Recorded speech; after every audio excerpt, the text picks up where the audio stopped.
കടവന്ത്രക്കാരി സുഭദ്രയുടെ കൊലപാതകത്തിന്റെ കൂടുതൽ വിവരങ്ങൾ പുറത്തേക്ക് വന്നു.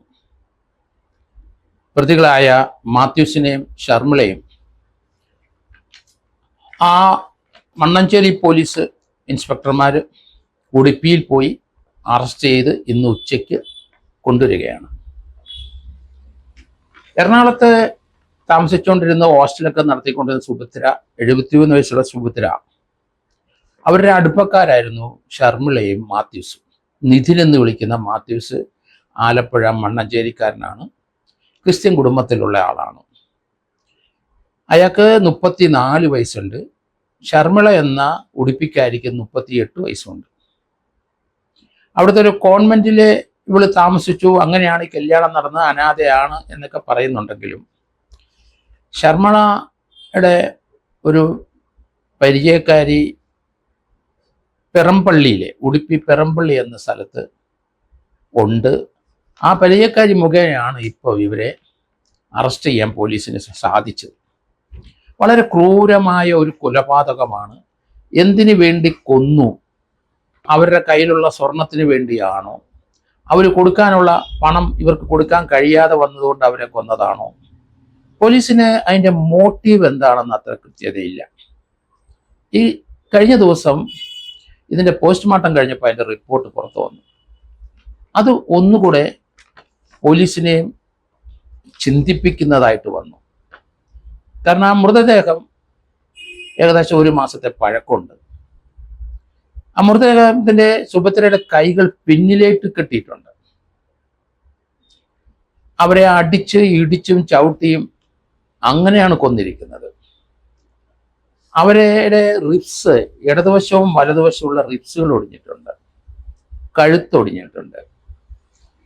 ദേഹം മുഴുവൻ ഭീകരമായ മർദ്ദനമാണ്, അടിയാണ്.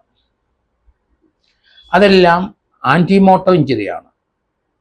കാരണം ജീവനുള്ളപ്പോൾ ഉള്ള പരിക്കാണ്. കഴുത്തൊടിഞ്ഞിട്ടുണ്ട്, റിബ്സുകൾ ഇരുവശത്തും ഒടിഞ്ഞിട്ടുണ്ട്, ശരീരം ആസകലം പരിക്കുണ്ട്. അത് മുഴുവൻ ജീവനോടെയാണ്. അങ്ങനെ ജീവനോടെ ഒരാളെ ഇവിടെ കൊല്ലുമ്പോൾ നിലവിളിക്കും, പരിസരത്തുള്ളവർ എന്തെങ്കിലുമൊക്കെ കേൾക്കാം, ശബ്ദം വെളിയിലോട്ട് വരാം. അങ്ങനെയെങ്കിൽ അവർക്ക് ഏതെങ്കിലും ഒരു അബോധാവസ്ഥയിൽ പകുതി കിക്കിലെങ്കിലും ഇരിക്കുന്ന രീതിയിലാക്കിയിട്ടുണ്ടോ ഇല്ലയോ നമുക്കൊരു സംശയമുണ്ട്.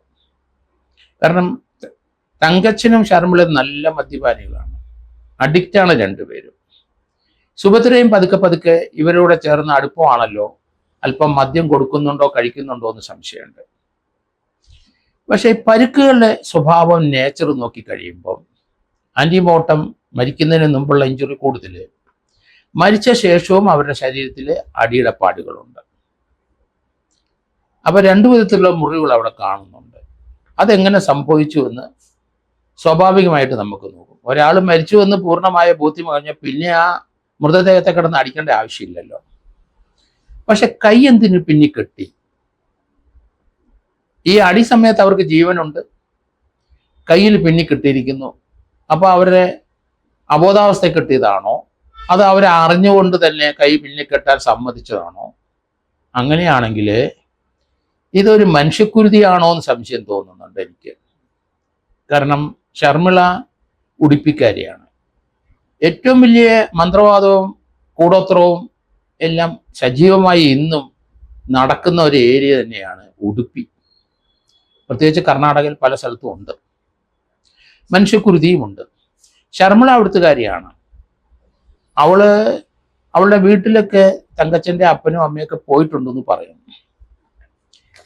അപ്പൊ അവിടുത്തുകാരി ആയതുകൊണ്ട് അവള് ഒരു മന്ത്രവാദിനിയാണോ എന്ന് പോലീസ് പരിശോധിക്കേണ്ടിയിരിക്കുന്നു. പെറമ്പള്ളിയിലുള്ള ഷർമിളയുടെ പരിചയക്കാരിയുടെ അവിടെ വീട്ടിലേക്കാണ് ഈ കൊലപാതകം നടത്തിയ ശേഷം 2 പേരും പോയിരിക്കുന്നത്. അവിടെ കുഴിയെടുക്കാൻ വന്നയാളെയും കൃത്യമായിട്ട് ചോദിക്കണം. കാരണം വന്ന സമയത്ത് എന്താണ് ആ വീട്ടിൽ നടന്നത്? ഇവരെ ജീവനോടെ കണ്ടല്ലോ. ആ കണ്ടയാളെ ആണല്ലോ അയാൾ വേസ്റ്റ് ഇടാനായിട്ട് കുഴിച്ച കുഴിക്കകത്ത് ഡെഡ് ബോഡി കണ്ടത്. ആ വീട്ടിൽ വന്നപ്പോൾ ആ വീടിന് ഉള്ളിൽ ഏതെങ്കിലും പൂജയുടെ ലക്ഷണങ്ങൾ നടന്നിട്ടുണ്ടോ? ഏതെങ്കിലും മുറിയിൽ ഒരു വിഗ്രഹമോ അല്ലെങ്കിൽ പൂജയോ നടക്കാനുള്ള സാമ്പ്രാണി കത്തിക്കുക അങ്ങനെയുള്ള പൂജയായിട്ട് ബന്ധപ്പെട്ട എന്തെങ്കിലും ആ മുറിയിലുണ്ടോ? അവരുടെ മുറിയിൽ ഏതെങ്കിലും മുറിയിൽ ഇരുന്നു കൊണ്ട് ഏതെങ്കിലും യജ്ഞം നടത്തുന്ന രീതിയിലുള്ള തെളിവുകൾ ലഭിച്ചിട്ടുണ്ടോ? അതൊക്കെ ചിലപ്പോൾ ഇനി പരിശോധിക്കേണ്ടിയിരിക്കുന്നു. കാരണം പിന്നിലെ കൈ കെട്ടിയോടുകൂടി അവർ ബോധത്തോടെ തന്നെ കെട്ടിയിരിക്കാനാണ് സാധ്യത. കെട്ടിയ ശേഷമാണ് ആൻറ്റിമോർട്ടം അല്ലെങ്കിൽ ജീവനുള്ള സമയത്തുള്ള പരിക്കുകൾ. 90% പരിക്ക് ജീവനുള്ള സമയത്താണ്. 10% 15% പരിക്കുകൾ മാത്രമാണുള്ളൂ ജീവനില്ലാത്ത സന്ദർഭത്തിൽ ഏറ്റിട്ടുള്ളൂ. എന്തായാലും നല്ലൊരു അന്വേഷണമാണ് നടന്നിരിക്കുന്നത്. അതിന് നമുക്ക് തീർച്ചയായിട്ടും മണ്ണഞ്ചേരിയിലെ 2 ഇൻസ്പെക്ടർമാരുടെ നേതൃത്വത്തിലുള്ള ടീമിനെ അഭിനന്ദിക്കാതിരിക്കാൻ കഴിയില്ല. നവീൻ എന്ന് പറഞ്ഞ ഒരു ഇൻസ്പെക്ടറും അവിടെ മോഹൻകുമാർ എന്ന 2 ഇൻസ്പെക്ടറായിരുന്നു ഇതിൻ്റെ അന്വേഷണം നടത്തിയത്. എറണാകുളത്തെ കടവന്ത്രയിലെ ഒരു സുഭദ്രയുടെ മകൻ അവിടെ വന്ന് പരാതിപ്പെട്ട് അമ്മയെ കാണാനില്ല എന്ന് പറഞ്ഞാൽ അവിടെ ഒരു മെയിൻ മിസ്സിംഗ് കേസ് എടുത്തിട്ടുണ്ട്. പക്ഷെ മണ്ണഞ്ചേരി പോലീസാണ് ഇപ്പം ഈ കൊലപാതകത്തിൻ്റെ കേസ് എടുത്തിരിക്കുന്നത്. അതുകൊണ്ട് ഇതിൻ്റെ കടവന്ത്രയിലുള്ള കേസ്, മെയിൻ മിസ്സിംഗ് കേസ് അവിടെ നിന്ന് ട്രാൻസ്ഫർ ചെയ്യുന്നതായിരിക്കും ഉചിതം. ഇത് രണ്ടും കൂടെ ഒന്നിച്ച് ആക്കണം. അതിനുശേഷം ഇതിൻ്റെ ട്രയൽ ആലപ്പുഴ തന്നെ നടക്കേണ്ടി വരും.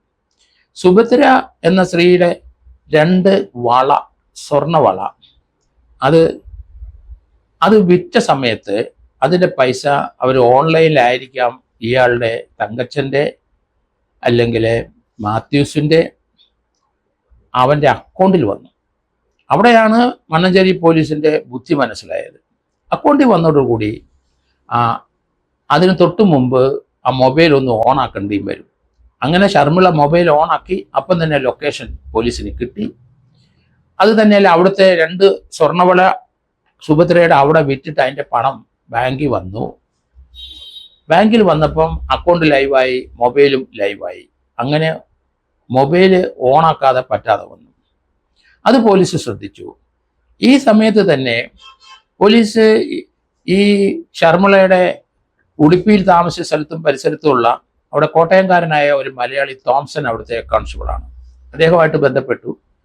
അങ്ങനെ ഇവിടെ ഇവർ വാടകയ്ക്ക് താമസിച്ച വീടുകൾ, ഇവരുടെ സുഹൃത്തുക്കളായ വീടുകൾ, ഉടുപ്പിയിലെ ശർമിളയുടെ ബന്ധുക്കൾ, അവരെയൊക്കെ കണ്ടെത്തി. അവരെ ചില ബന്ധുക്കൾ ബാംഗ്ലൂരും ഉണ്ട് എന്ന് മനസ്സിലാക്കി. അപ്പോൾ അവരുമായിട്ടൊക്കെ ബന്ധപ്പെട്ടു. അവരുമായിട്ട് ബന്ധപ്പെട്ടു എന്ന് പറഞ്ഞ വിവരം അവരിങ്ങോട്ട് വിവരം കൊടുത്തിട്ടുണ്ടാവും. പെട്ടെന്ന് ആ ശർമിളയുടെ മൊബൈൽ ഓഫായി. കുറച്ചു നേരം ഓണാക്കി, പിന്നെ ബാംഗ്ലൂരിലെ അന്വേഷണത്തിന് ശേഷം അതങ്ങ് ഓഫായി. അതിൽ നിന്ന് മനസ്സിലാകുന്ന അവർ വളരെ ശ്രദ്ധയോടെയാണ് ഇവിടം വിട്ടുപോയിട്ട് ഉടുപ്പിൽ പോയി അരങ്ങേറിയത്. ശർമിള ആ 2 മോതിരം വിട്ടോടുകൂടി അത് അക്കൗണ്ടിൽ പൈസ വന്നതോടുകൂടിയാണ് പോലീസ് ലൊക്കേഷൻ കൃത്യമായിട്ട് കണ്ടെത്തി കഴിഞ്ഞത്. അതുകൊണ്ടാണ് ഇവർ അവിടുന്ന് ആ ഇൻസ്പെക്ടർമാരും ടീമും ഉടുപ്പിൽ പോയി ഇവളെ അറസ്റ്റ് ചെയ്യാൻ സാധിച്ചത്. അതിനു മുമ്പ് തോമസിൻ്റെ അടുത്തും അവരുടെ ബന്ധുക്കളുടെ അടുത്തും പറഞ്ഞിട്ടുണ്ട്, ഇവർ കൊലക്കേസ് ചെയ്തിട്ട് വന്നിരിക്കുന്നവരാണ്, അവരെ അവിടെ തടഞ്ഞു വെക്കണം, പോലീസ് അവിടെ ഉടനെ എത്തും. എന്തായാലും ഇന്ന് ഉച്ചയോടുകൂടി ഉടുപ്പിൽ നിന്ന് 2 പ്രതികളുമായി ഇവർ വരുമെന്നാണ് കരുതുന്നത്. ഏതായാലും മണ്ണഞ്ചേരി പോലീസിലെ ആ 2 ഇൻസ്പെക്ടർമാരുടെ അവരുടെ അന്വേഷണ പഠിത്തം ഇതിനകത്ത് തീർച്ചയായിട്ടും വലിയ ഉപകാരം ചെയ്തിട്ടുണ്ട്. അതിൻ്റെ മോട്ടീവ് എന്താണ്? ഇവർ ജീവനോടെയുള്ള സമയത്തും 90% അടിയേറ്റിരിക്കുന്നു. മേജർ മുഴുവൻ മരണകാരണം അങ്ങനെ ഉണ്ടായി. മരിച്ച ശേഷവും അടിച്ചിരിക്കുന്നു. അതെന്തിനെ? കൈ പിന്നിക്കിട്ടിരിക്കുന്നു. അതുകൊണ്ട് ഇതൊരു മനുഷ്യക്കുരുതിയിലോട്ട് പോകാം, അല്ലെങ്കിൽ ഒരു മന്ത്രവാദത്തിലേക്ക് പോകാം, അല്ലെങ്കിൽ ഒരു പൂജയിലേക്ക് പോകാം, ഒരു നരബലി പൂജയിലേക്കാകാം. ഇതേപ്പറ്റിയൊക്കെ പോലീസ് ഇപ്പം ആ ഇൻസ്പെക്ടർമാർ അന്വേഷിക്കണം. ആ വീടിന് അതിനുള്ള എവിഡൻസ് ഉണ്ടോ? ആ പൂജാ സാധനങ്ങളെല്ലാം വീട്ടിൽ കാണാനുള്ള സാധ്യത കൂടുതലുണ്ട്. അങ്ങനെ ഒരു അറിവ് ആ ലോക്കലിലുള്ള ഏതെങ്കിലും മന്ത്രവാദികളോ ആരെങ്കിലും ഇതുമായിട്ട് ബന്ധപ്പെട്ടിട്ടുണ്ടോ? അവിടെ കുഴിയെടുക്കാൻ പറ്റുന്ന ആളെ പറ്റി കൃത്യമായിട്ട് അന്വേഷിക്കണം. അയാൾ ഇവരുമായിട്ട് എങ്ങനെ ബന്ധം വന്നു എന്നറിയണം. കലവൂരുള്ള ഇവരുടെ മാതാപിതാക്കൾ അല്ലെങ്കിൽ മാത്യൂസിൻ്റെ മാതാപിതാക്കൾ അവർക്കിത് മകൻ ഇങ്ങനെ ചെയ്യുമെന്നും ഒരിക്കലും പ്രതീക്ഷിച്ചില്ല.